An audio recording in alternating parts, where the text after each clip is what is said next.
9, 8, 7, 6, 5, 4, 3, 2.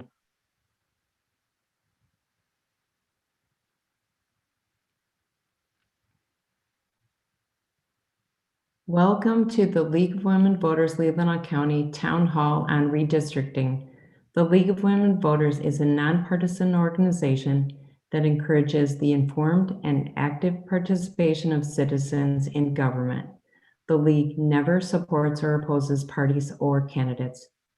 The League is an organization fully committed to diversity, equity, and inclusion in principle and in practice.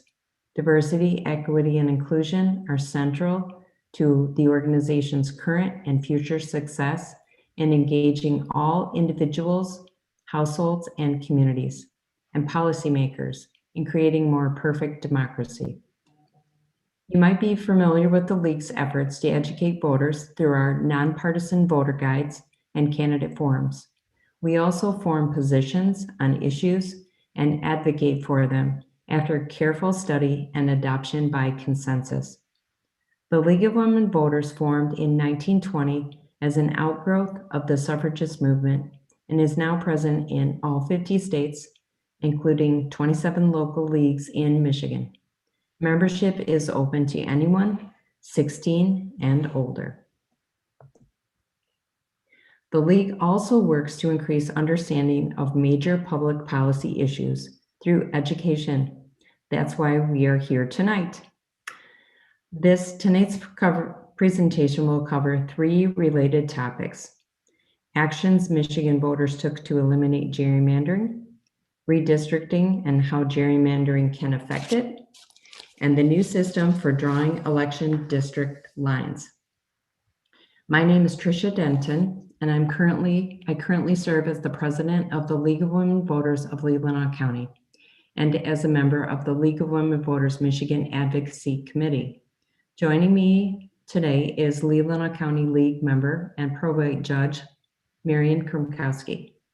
She was a past president of the Leelanau League and has also served on the state board for the League of Women Voters Michigan, and she currently serves as a member of the League of Women Voters Michigan's State Committee on Redistricting and Communities of Interest.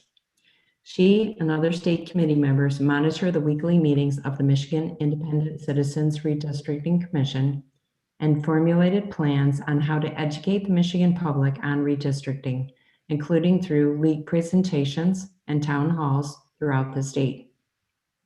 Marian and I both serve on a local outreach committee supporting the identification of communities of interest and helping connect them to testify at upcoming Michigan Independent Citizens Redistricting Committees. We had hoped to have Commissioner Steve Lett with us tonight. We don't see him in the audience yet. If and when he does arrive, we'll allow him to give his presentation, and we're hoping that he will be available to answer some questions.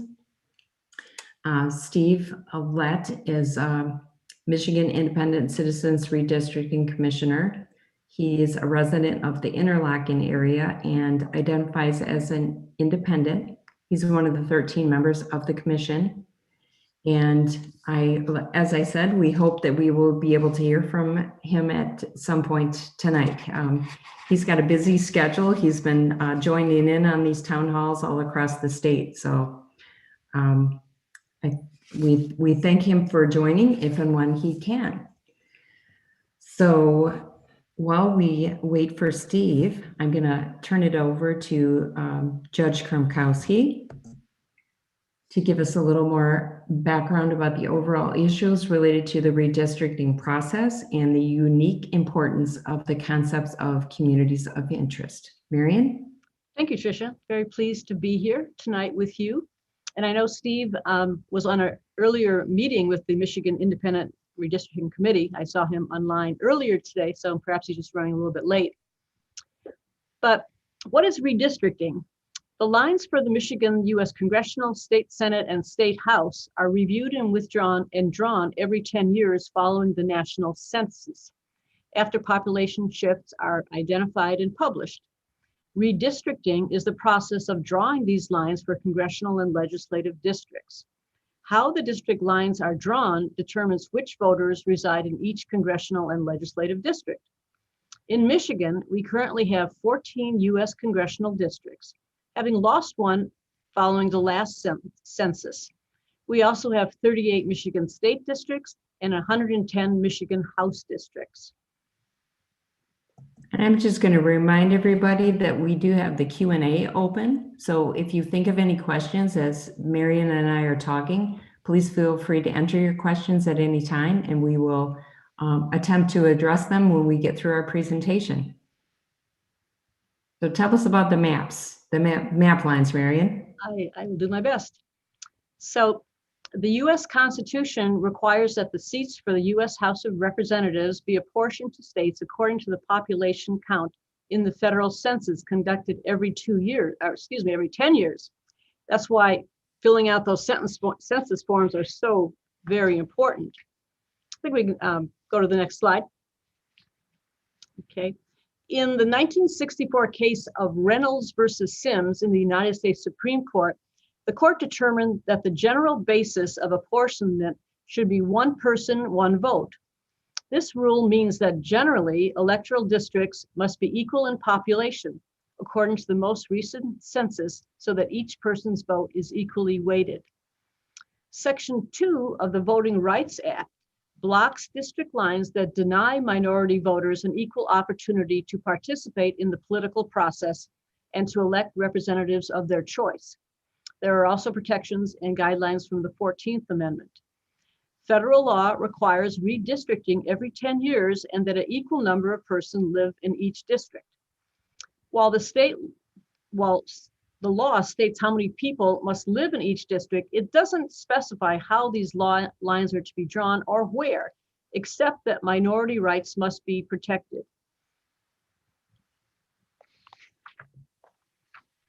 So, Tricia, what's the problem? Well, what are we doing here? What's the problem? This slide says it all. Politicians manipulate elections to keep themselves and their party in power. And if Steve were here, he would tell you it doesn't matter what party is in power. Whoever is in power tries to stay in power. So what can we do? Here's some examples of how this occurs. These are some sample theoretical election districts. The first one is does not have any district lines drawn in it. And then the other three boxes show different configurations or possible ways to draw the lines. So in the first district, in all of these, there's 40% of the voters are purple, 60% are green. The map on the left, no lines. You just see the district, that 40-60 distribution. The second from the left shows the districts that are compact, but the lines are drawn vertically and the outcome matches party distribution. So you get two districts that are purple and 3 districts that are green. The next one over has districts that are compact, but unfair because the outcome is that the green always wins every district, just because the lines are horizontal rather than vertical. And then in the last box on the right, it shows districts that are neither compact nor fair. Note the hard turns in the lines, what we would call the classic gerrymander. So in this next slide, we explain some of these concepts again, but we go a little deeper into these concepts of cracking and packing. So this is an example from the Washington Post. And again, it doesn't represent any particular political party. We're just going to use the purple and green to represent those differences. And depending on how the lines are drawn, it determines the outcome for who is going to prevail in each of those districts. So in the first example, again, green wins all 4. In the second example, the lines are drawn so that one of the districts has a purple majority and green has the other 3. So you can see how the first one, cracking, those voters have been divided up. And in the one on the right, they've been packed. They've been lumped into a district. Before you go to the next slide, getting away from purple and green, using the example of African American voters, or you could even say, Republican voters or Democratic voters, but let's use the example of African American voters. So in the cracking one, whoever was drawing those lines divided up that community among 4 different districts, so they would have little to no chance of electing a representative of their choice. And in the packing one, once again, whoever was drawing those lines decided to put the majority of African Americans into one district so that they would probably elect someone of their choice in that district, but then would have little to no choice or opportunity in the adjacent districts. So that is cracking and packing. So let's look at Michigan. In Michigan, there are 435 members of Congress. The number are reallocated among the states not in Michigan, in the United States, there are 435 members of Congress. The numbers are reallocated among the states every decennial census. We just had a census. That's where we're redrawing the lines. These are going to be reapportioned. Because of a quickly growing population, Michigan's number of representatives climbed from 12 in the 1900s to 19 in the 1960s and again after the 1970 census. But since then, Michigan has lost congressional districts after each decennial census as a result of population growth that lagged behind other states. Okay. Before we go to the next slide, and we're broadcasting from Leelanau County, but just looking at this map and assuming that most of us on the call are from Leelanau, Grand Traverse, Benzie, somewhere in the Grand Traverse Bay area, in this congressional map, we're all in the same district. We're all in the 1st district. So we're in the green. That's a big district. So, and even with those population changes that have happened in Michigan, Michigan still ranks 8th. If you remember in the recent presidential elections, there was a lot of attention given to Michigan, a lot of electoral votes. So representatively, we still rank 8th in the number of seats that we have in the U.S. House. Each congressional district has about 710,000 people. So that green district that Marion just described, that big district, that represents about 710,000 people. Each district elects a representation to the House for a 2-year term, and there are no term limits on these federal seats. So this slide shows a good example of gerrymandering in Michigan, and it's actually one of the worst examples in the country. This congressional district has a 79% Democratic base, and over 80% of the population is African American. So an example of packing. Next up, we're going to look at the Michigan Senate. So again, like Marion pointed out last time, take a look at the district that Leelanau, Benzie, Manistee, Wexford, look at how that district wraps around, and then the Grand Traverse, Emmett, Charlevoix, even across the straits into the Upper Peninsula is another district. This is these are based on the 2012 Michigan Senate districts that were based on the 2010 census. And the Senate in Michigan has 38 members in districts that have between 212 100,000 or so and 260,000 or so residents. Senators are elected at the same time as the governor and serve 4-year terms concurrent with the governor's term of office. The terms are limited to 2 4-year terms for a maximum of 8 total years in service. Did you have anything else you wanted to add on this slide, Mary? Not really, just that, if you live across the line in Grand Traverse, you're in District 37, and living here in Leelanau, we're in 35. And it's just, I just kind of look at the way the lines are drawn. Even District 36 kind of swings around there. There's a lot of swinging around with these colors on this map. So, and these were the ones drawn in 2010, and at that point in time, the party in power with the majority was the party drawing these maps. So back then, that was the Republican Party, and at times in Michigan, the Democratic Party has had the majority, and so they drew maps. But this is a Republican drawn map. So next up, we have, this is a map that highlights the districts in Michigan from the Michigan House from the 2012 redistricting, which again will still be in effect till 2022. There are 110 Michigan members who represent about 77,000 to 91,000 residents in each of these districts. Representatives are elected to even-numbered years to 2-year terms, with the current term expiring on December 31st, 2022.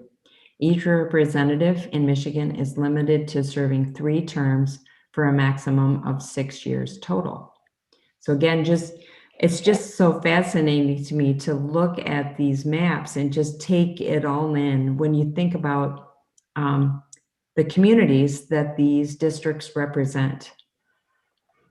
Marion, can you tell us a little bit more about the specific role and process of the Michigan Independent Redistricting Commission, and the role that it will play in the process of redrawing these maps?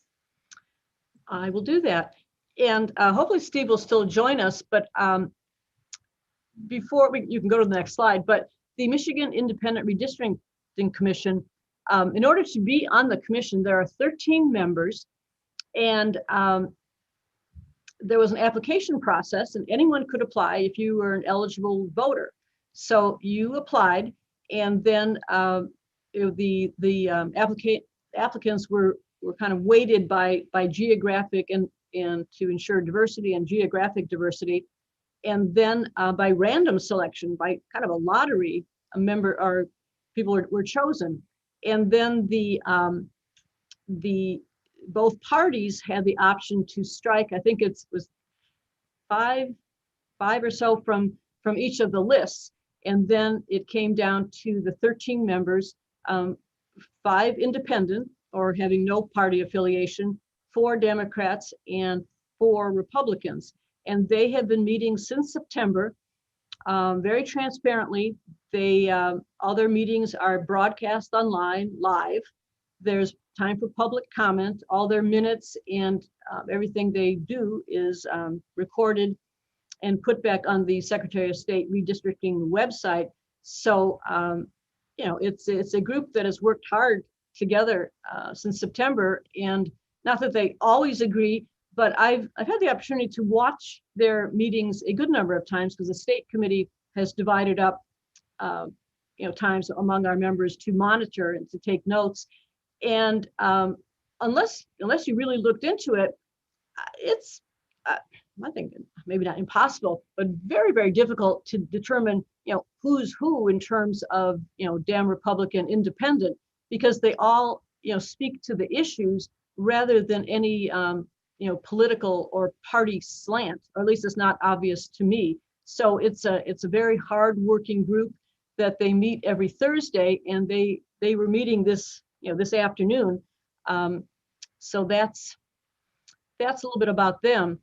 But so the commissioners will spend a lot of time holding hearings and also consulting with experts. They have experts who have presented at their meetings, and they will also use specialized software and data from many sources, including that important census data to draw the election district maps. The idea is to come up with election district maps that meet the criteria in the constitutional amendment and are approved by a strictly prescribed vote of the commissions.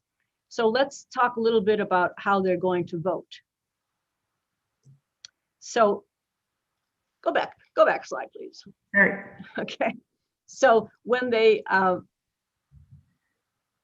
after all the public hearings and they start drawing maps, once they are ready to start looking at the maps, the final plan has to be approved by a majority vote, a majority of the 13. But important in that selection process is that they must have at least 2 commissioners from each major political party and 2 commissioners from the independent or non-affiliated commissioners. And if for some reason they aren't able to reach an agreement with that type of configuration, then each of the commissioners or groups of commissioners can submit their own map, and it would be up to the Secretary of State in a process defined in the Constitution, and the map would then be chosen in that way. So I'm going to talk to you a little bit about the criteria and rules. But I wanted to say too, I've watched one of the meetings, the commission meetings, and I was also, it was just refreshing to see, and I mentioned this to Steve the last time that he was with us, to see just ordinary folks who were working well together, and it really gave me some confidence in the whole process, not just the process of redistricting, but I hope that when we get ordinary citizens involved in government, it makes a difference. Yeah, when Steve was asked a little while ago as to why he decided to apply, he said Steve lives in the Interlochen area, and he's a retired attorney, and has always been interested in the way government works, and just kind of felt that he was interested and had watched the passing and the work done to get Proposition 2 on the ballot and then its passage, and then decided to, hey, why not? I'll apply. But he also says that he, in his wildest dreams, he didn't think he was going to be chosen. So then when he got the call, he was, somewhat surprised, but very, very pleased. And I think he's really enjoying his work. They rotate the chairperson roles, and Steve was the chair for the first maybe 2-3 months, and now there's a new chair. But and the other person's backgrounds, they've shared some information, but they're from throughout the state, a variety of ages, gender, ethnic backgrounds. So it's an interesting group. As I've said, they are on pretty much every Thursday. And if you don't sign up to actually watch it, you can do it that way. But it's also on Facebook, Redistricting Michigan. And when they go live, you can just watch it live there. So check it out. And their meeting agendas and schedules are on the Secretary of State site of the Redistricting. Just Google that in, and it'll tell you when their next meeting is, and the times and the agenda. And so, what's the point of all this? Is no more gerrymandering, right? So these are the 7 criteria in order of priority. First, the maps must be of equal population and comply with the U.S. Constitution, the Voting Rights Act, and other federal requirements. These must be applied before any other criteria. Second, the districts must be geographically contiguous. Islands, which Leelanau County, we have a couple of islands, are considered to be contiguous by the land to the county of which they are a part. Third, this is one we're going to talk with you more about in particular, is that the district shall reflect the state's diverse population and communities of interest. Communities of interest may include, but shall not be limited to, populations that share cultural or historical characteristics or economic interests. Communities of interest do not include relationships with political parties, incumbents, or political candidates. Again, we're going to talk more about this soon. The fourth criteria is that districts may not give a disproportionate advantage to any political party. So no packing, no bragging. This shall be determined using accepted measures for partisan fairness. The fifth criteria is that the district shall not favor or disfavor an incumbent or candidate. The sixth criteria, districts shall reflect consideration of county, city, township boundaries. And last, the district shall be reasonably compact. All right. Okay.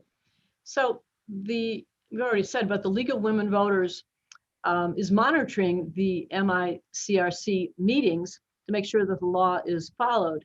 And the State League has been involved in studying redistricting and really got very much involved in it after the last set of lines were drawn. And we're very active in putting forward Proposition 2 and going forward in ensuring its passage. So the League has addressed the Commission and has met with their staff. The League throughout Michigan is focusing on communities of interest. And this is a new concept, and not only a new concept, but in a new process.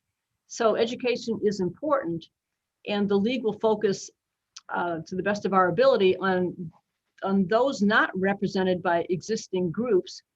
The League also collaborates with other groups such as Voters Not Politicians, the Michigan Nonprofit Association, NAACP, and all of us are working towards this goal to identify communities of interest, to connect with them, and then to support their participation in public hearings. So let's go over again what communities of interest are. And they are defined in the Constitution, and Trisha's already read this, but I'm going to read it again. So communities of interest, by definition, are communities of interest may include, but shall not be limited to, populations that share cultural or historical characteristics or economic interest. Communities of interest do not include relationships with political parties, incumbents, or political candidates. So why does this matter? We'll get to that in a second. So the Michigan Constitution, it defines in a certain respect what communities of interest are, but it's pretty bare bones. But the Constitution now recognizes that districts should reflect the local community and be made to follow logical boundaries, not boundaries drawn to minimize or pronounce the voting power of one political party or power over another. So we talked about cultural characteristics, historical characteristics, economic interest, and those are just some of the aspects of COIs. But I'd like you to start thinking, what fosters a sense of connection in your community? Where do you and your neighbors shop or work? What transportation do you use? What are your ecological concerns? What are the issues that that you're passionate about? And when you are engaged in those issues, what is that neighborhood? What space in our area does that interest capture? So to further grasp this concept, here are some just examples of communities of interest: Hispanic or Latino populations, adjacent school districts with similar issues such as maybe equitable funding, agricultural groups such as dairy farmers or orchard growers, cherry growers in our area, groups sharing watershed or lakeshore. We sure know a lot about that. We're all at the base of the Grand Traverse Bay. Native American tribes, and even neighborhood associations. So this all can sound very daunting, right? Very complex, but it also is a real opportunity. Michigan's in an enviable position. So having moved the job of creating these election district lines from gerrymandered legislature to an independent commission of voters, but that whole process is, like we said, it's brand new. It's largely not known to or understood by the people. That's part of why we're here today talking with you. And on top of that, the crucial 2020 census was delayed by politics and the pandemic, and public processes are happening virtually rather than in person. So all of those things have added challenges to this new process. Michigan also can't look to other states because each state has their own definition and priority for communities of interest. So as this brand new concept in a brand new process it's also the third highest priority that the commission has to use after following federal law and being geographically contiguous. It's a pretty important component. So they are, for example, higher than priority than consideration even of county and city and township boundaries or being reasonably compact. So these communities of interest may not fit the boundaries of townships, counties, or be reasonably compact. So, some of you on this call may be on the call because you've received a letter from the League of Women Voters of Leelanau County or the Grand Traverse Area League, and it's not for the league to define or to choose what communities of interest are, but in order for us to educate the population, we kind of did some brainstorming and thought of different types of efforts or issues or concerns in our area, and then tried to identify organizations that are involved in those types of processes. So just for an example, we have public transportation here, but it's limited, and that is Beta. So we reached out to Beta, and we also reached out to the individuals that are the board of the TART Trails, and have asked them to think about what when they talk about their think about their transportation issues and do some visioning for the future.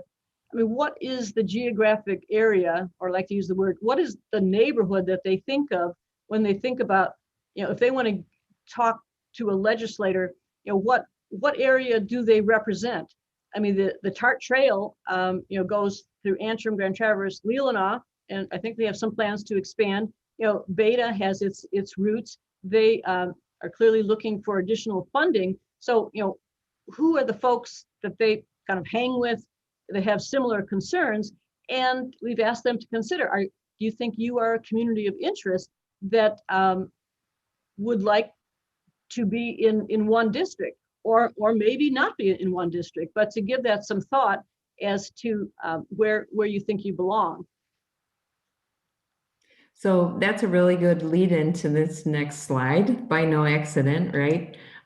These communities of interest matter because they are the building blocks for legislative districts, like the slide says. And, we could say, finally, we're going to get into some political theory. The fundamental purpose is to group members of a community of interest in a single district rather than scattering them among or cracking them among two or more districts, because when that happens, the needs of those communities of interest are weakened. So they don't have the power to elect a member of their community to represent them. So, and the same principle applies to grouping members of a community of interest all together in a different context, the context of electing and then influencing a lawmaker. So it's just, it's so important to every aspect of how and where we live, and the services, the about our communities. And in addition to it being important, and many of us worked very hard on Proposition 2, and now it is a constitutional amendment that Michigan is one of, I believe, only 3 states that has an independent commission.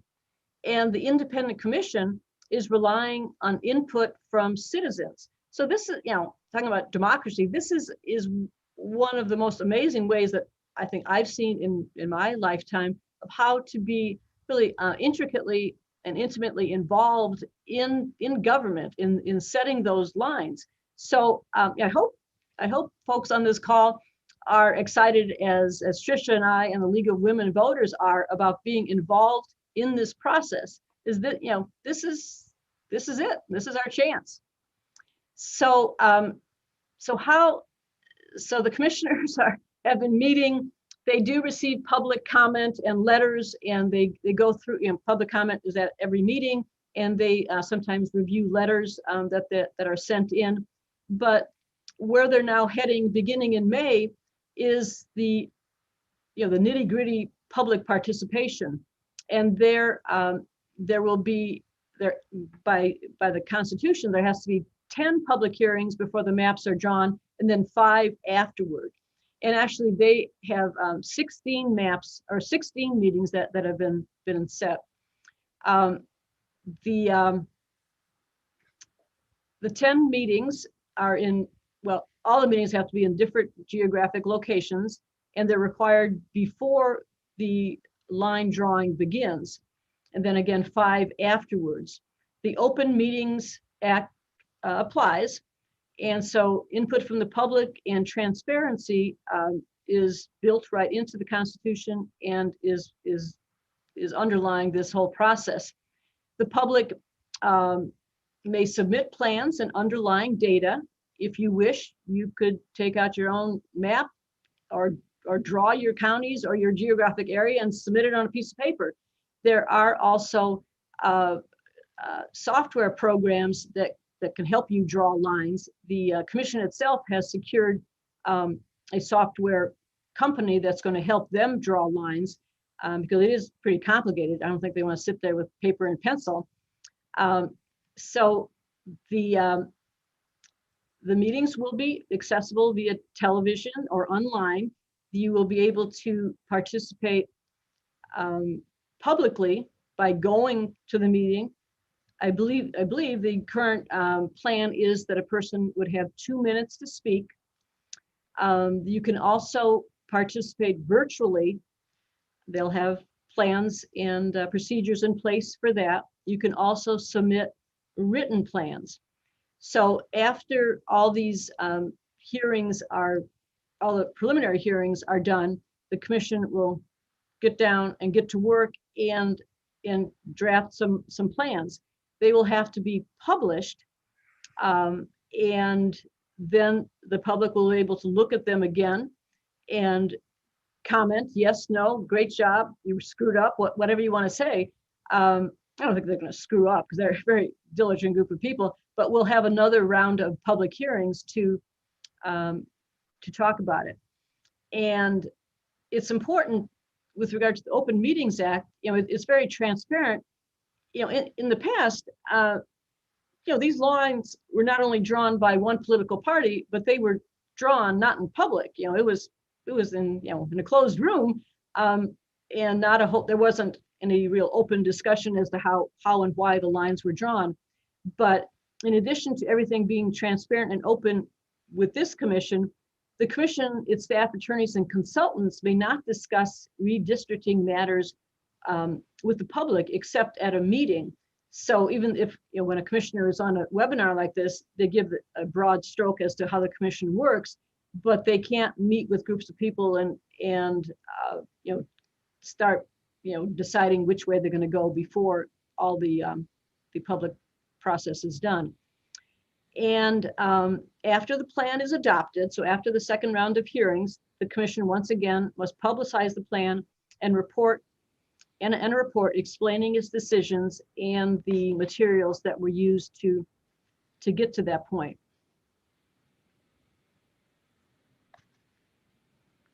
What about the timing? We got a question through our Right. email Yeah. about how the delay in the census might impact this, because it was part of the constitutional amendment. There were some timeframes that were built into this redistricting process. What can you say about that? Right. So that has been a concern for the commission, and the maps or the consensus data now appears to be, it'll be coming in late, but well, kind of two paths are happening.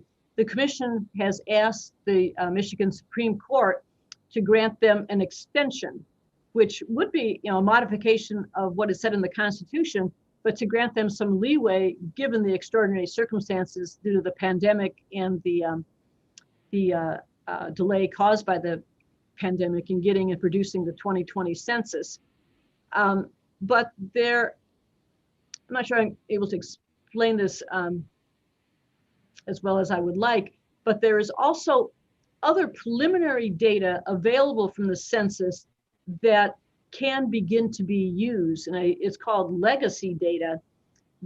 So there are some numbers that are available. They're not the final numbers, but that at least allows the commission to continue to move forward and to get some sense as to when they're starting to draw the lines, what are the population numbers that they're going to be using, because all these districts have to have, generally speaking, fairly equal population numbers. So the Constitution requires the commission to complete its work by November 1st. The commission has asked for an extension that hasn't been granted yet. Whether it'll be needed, we will wait and see. But there are some numbers coming in already that they're beginning to look at. What about the hearings? So these are the list of hearings that are coming up. And for those of us here in Northern Michigan, the closest public hearing for us will take place in Gaylord on May 20th. The hearings are set to begin at 6 o'clock and will go until everyone who wishes to speak has a chance to speak. So that could be till 9 o'clock, could be till 2 o'clock in the morning. And just because we're closest to Gaylord doesn't mean that you have to go to Gaylord. You could be virtually call in to any of the public hearings, or even go down to Warren if you wish to in end of June, and appear publicly at the Warren meeting. So there will also be, we don't have the date here, but there'll also be a second public hearing in Gaylord at the back end. So those, that's the date, May 20th. To give you some thoughts as to, if you wish to be prepared and present there, we have a month. You have a month to kind of think about who are you, what are the lines that you would like to see drawn, and why, to make your case before the commissioners. And I heard today that Treetops Resort in Gaylord is the location that's been identified. There was some competition earlier on for venues that would be large enough to host these events safely, given COVID precautions and so I did hear today that Treetops Resort is where this May 20th hearing is going to be held. And when Steve was with us last time, we did get a message from Steve that he apologizes, but he ended up triple booked and he's not going to be able to pop on to our webinar tonight. However, he indicated the last time that he was here that, as Marion said, there will be time for each person to speak for 2 minutes and participate however you're able to participate. You can participate in any meeting at any location, that they really do want to hear from everybody. Right. And the commission itself has a communications outreach person that they've hired, and they are going to be beating the bushes, also educating the public about the importance of these, or what is redistricting, the importance of these public hearings, and where they're going to be, similar to what the league is doing, but the commission itself has its own set of publicity and PR that is going to be rolling out very soon. And the commission is still in the works of getting together just how the public hearings are going to work. I think they know pretty firmly they're going to start at 6. People will have 2 minutes, but in terms of what software or format will be used for the virtual, it will be Zoom, it will be something else, and things of that nature. But rest assured that if you do go there in public, there will be social distancing and mask requirements, so everyone can be as safe as possible. The other thing that Steve said is you don't have to wait for one of these hearings. You can submit testimony via written testimony at any time. And the sooner that the commission has this kind of testimony, the more likely that it will be considered, right? If you wait till, when is the deadline? I can't remember when the deadline is, but if you wait until the deadline, they're not going to have a lot of time to review the testimony that you've provided. So as soon as, if you think you're a community of interest, a part of a community of interest, and you want to submit testimony, do that sooner than later. So how does a person give testimony or speak during public comment? I mean, these are things that I've had to learn how to do just so that I can speak on Zoom webinars or speak at my Board of Commissioners or my township meeting. Marion, can you give us all some tips on how one would do this? Because it's not I'm still intimidated. I still get nervous about doing this, but it's something we can all do, and there's some tips for doing it successfully. Just kind of flashing back to Marion in high school, I never would have envisioned myself as a person, maybe not even going to law school, and probably never, becoming a judge, and clearly not a person who would get up at a public meeting and address a crowd. That was the farthest thing that I thought I would ever really be able to do. But it is a skill. It's a learned skill, and since you only have 2 minutes if you're going to speak, 2 minutes is approximately 300 words. So you need to be pretty concise if you are going to present your testimony verbally. So this, and many of you in the audience here may be experts at community speaking, but these are just some tips that we would like to offer to you. So start by introducing yourself, your name, where you live, if you are part of an organization, a brief rundown on the missions of your mission statement of your organization. What is your issue? I'm here to talk about redistricting. I currently live in the 101st House District, and I believe I have a community of interest that I'd like to talk to you about, and state what that common interest is and how it binds your community together, and just what is that community, such as we are cherry farmers or vintners. We live in the Antrim, Grand Traverse, Leelanau, Benzie area, and that's what we consider our stomping ground, so to speak, for the vintners. Or we live in a school district, and our school district comprises this geographic area, and we think we are a community of interest, and that we are asking that we be maintained in a district together. And then you make that ask. Our group wants to be all together in the 101st district. Always be polite, obviously, that goes without saying. Thanks, commissioners, for their work and for listening to you. And believe me, they are doing hard work. Also, practice your presentation before you get up there, because 2 minutes goes by very quickly. Write out your comments. It's okay to read your comments, and if you're going to read them, make it in larger print so you're not squishing to see what you've written. Bring extra copies, not only to give to the commission for their records, but if the press is there, hand a copy to the press. Practice your 2 minute speech. Be polite, and yeah, I mean, give some serious thought about getting out there and getting your thoughts to the commission. My We, lights are going off here. oh, it's, We must be nearing the end. yes, we are. We do have some questions. I don't know if Okay. you have seen, there are a couple of questions that came into the chat, as well as some that came in through the Q&A. We've kind of some of them, but the one question, how do you keep a community of interest contiguous in districts that are remapped? Can you say that again? I didn't. How do you keep a community of interest contiguous in districts that are remapped? So the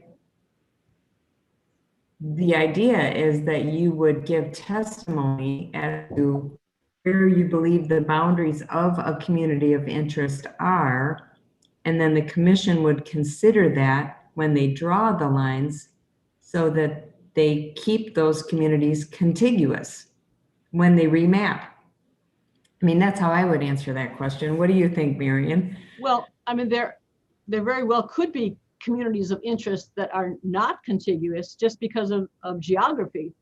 You're involved with a concern here in Leelanau County, but you have cohorts that are in Kent County.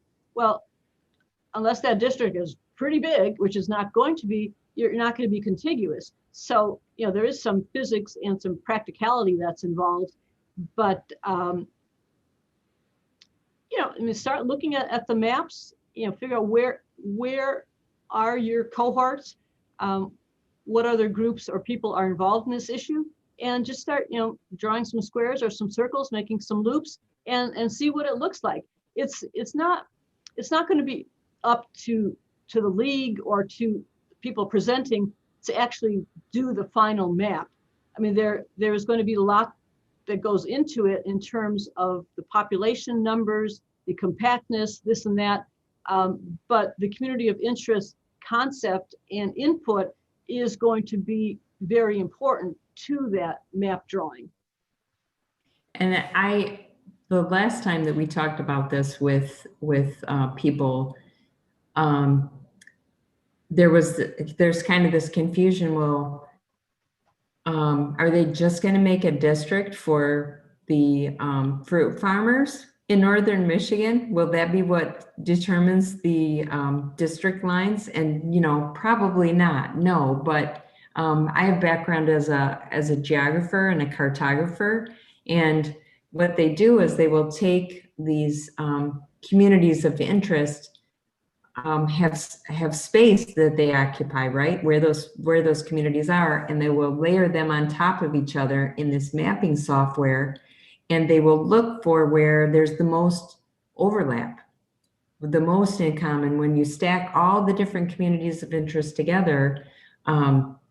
So it isn't just, they're not going to just consider one community or the other. It's where do the most communities of interest overlap, and maybe some of those things will be more apparent when they consider things like transportation networks, or where people access healthcare, or where they do their grocery shopping, or those kinds of things that are a part of a community. There would be overlap probably between your transportation network and your hospitals and your foods and other services. So that kind of helped me better conceptualize why we need input from so many different communities of interest, is to see where they have common geographical boundaries.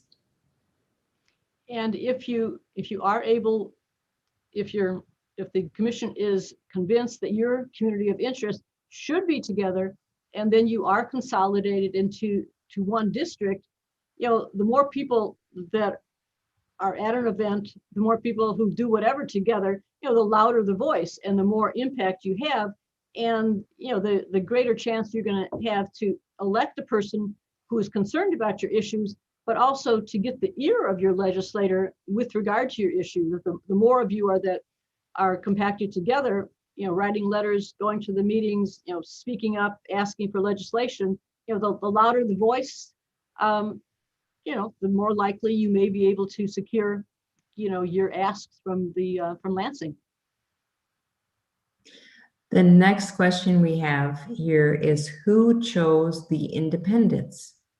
Was it the Secretary of State? So who chose the independents? The same people who choose. Okay, let's go back. So the application process was open to everyone, and it became open after the amendment was passed, and it closed in July of last summer. And then they, I think they, maybe wrong, but I think they had, was it 10,000 applicants? They had a lot of applicants. So then they weighted and the applicants, there's a questionnaire. And if you wish to say, I'm a Democrat or I'm a Republican or I'm not affiliated with anyone, then they knew what role you might play. But then they, through some type of process, they weighted, so they would have representatives from throughout the state and a diverse representation of who was going to be on the commission. So then they divided up a random number of Dems, a random number of Republicans and independents, and then it was literally a lottery. Pick the names out of the hat. And those names were then selected with the possibility that the two political parties could strike. I think it was, they had an option to strike 5 names from any of the lists. And then when that was done, that was the commission. And then you got a phone call or a letter and said, you've been chosen. And you could decline, but you applied, you're probably pretty happy that you run, or surprised. So then you run there. But it in terms of a Dem, Republican, or independent, that was self-defined. I mean, you define yourself, raise your hand, I'm a Republican, I'm an independent. So it was you, and these applications have to be verified and I'm not sure notarized, but you were put on notice that you should be honest.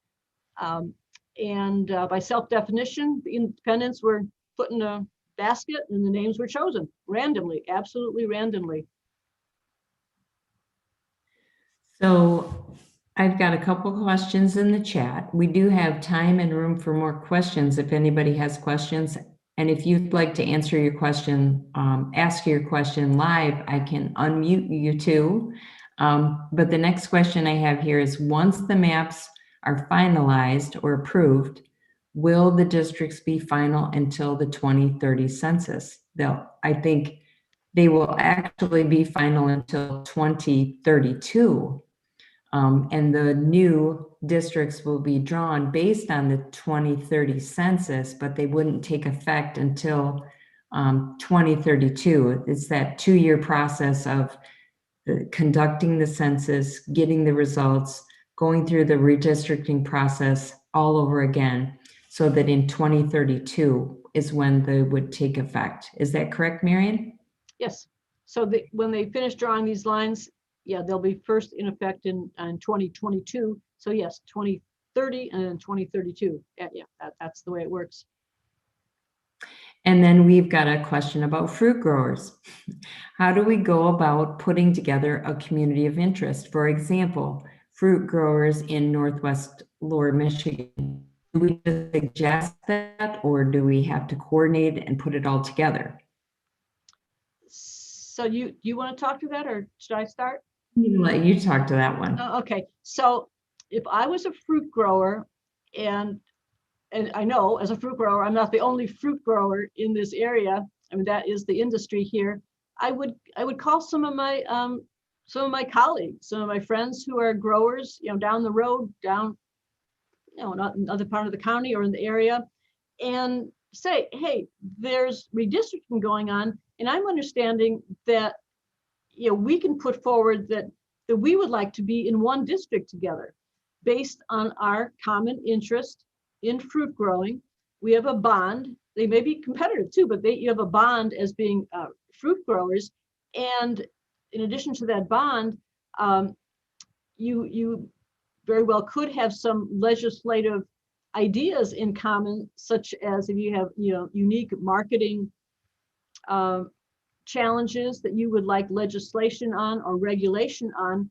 So first whoever's going to start thinking about it, you start making some phone calls to your colleagues or to your neighbors, and call a meeting, call a Zoom meeting, get together and say, do we want to advocate that we should be in one district, or do we want to advocate that we don't want to be in one district? And whatever you feel like you want to do.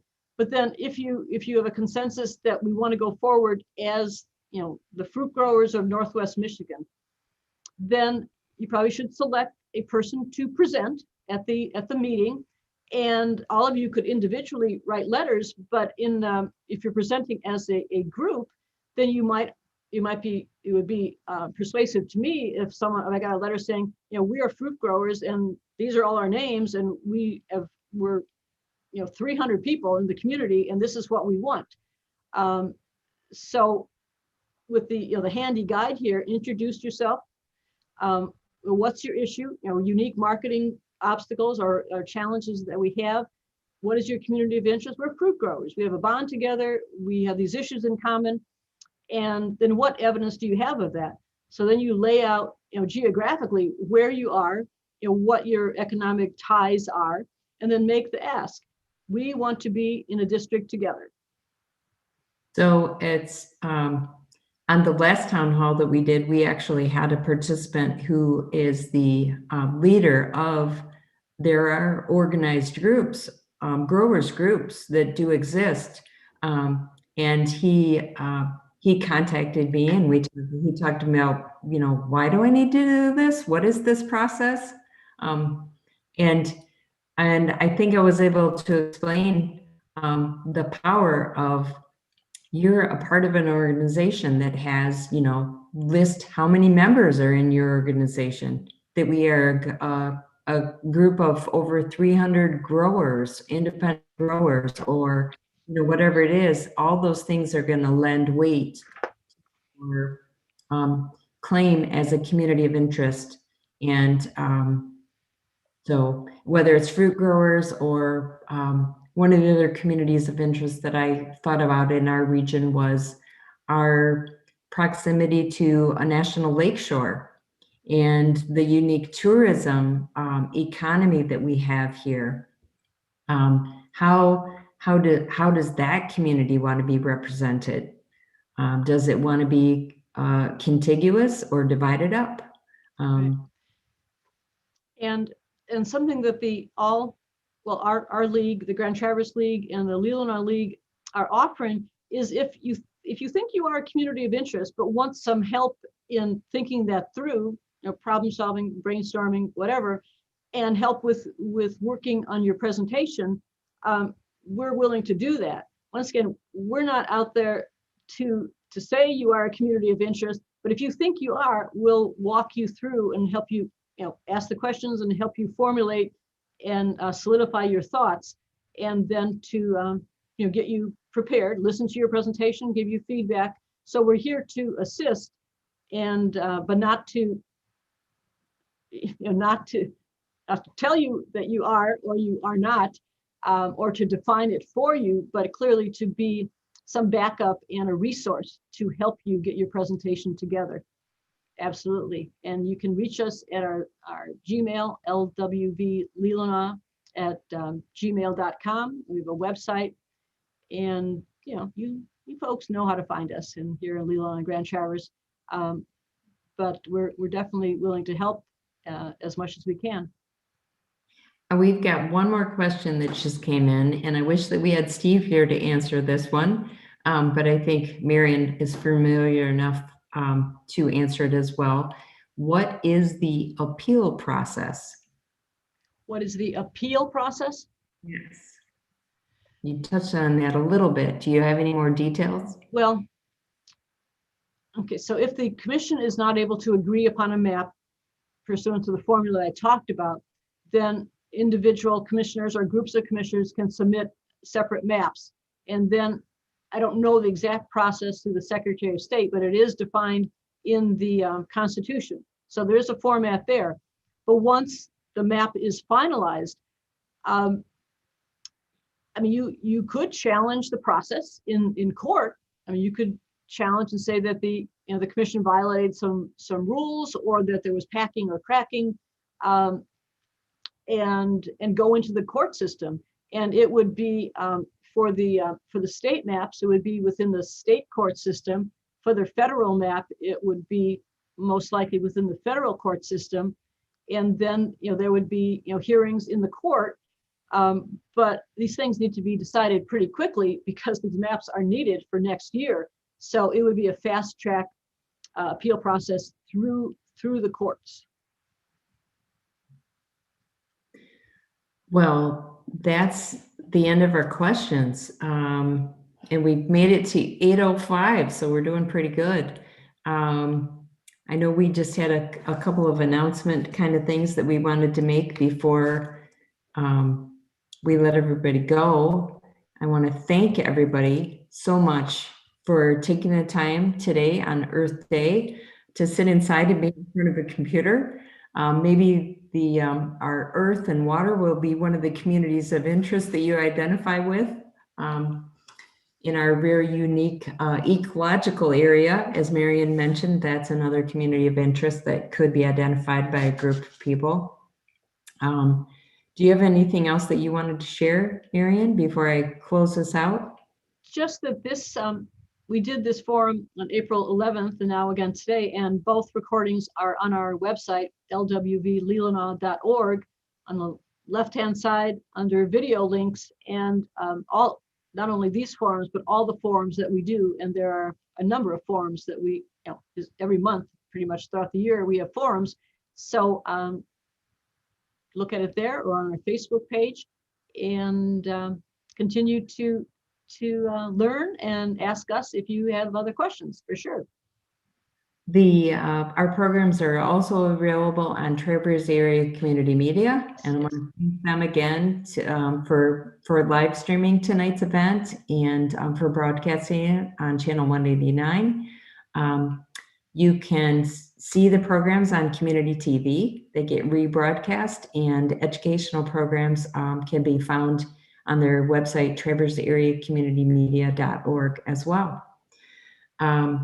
So again, thank you, Marion, for being here. It's so hard to give these kind of presentations solo. It's so much nicer to have somebody to talk through these slides and information.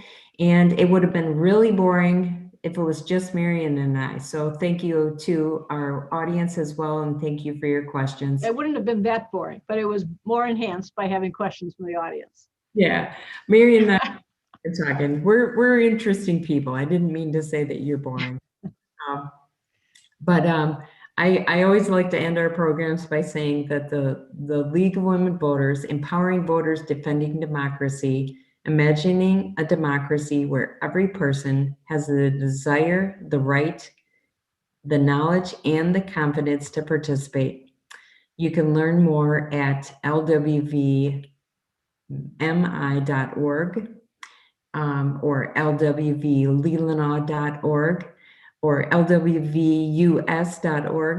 And just thank you again for joining us. Take care, everybody. Okay, stay safe.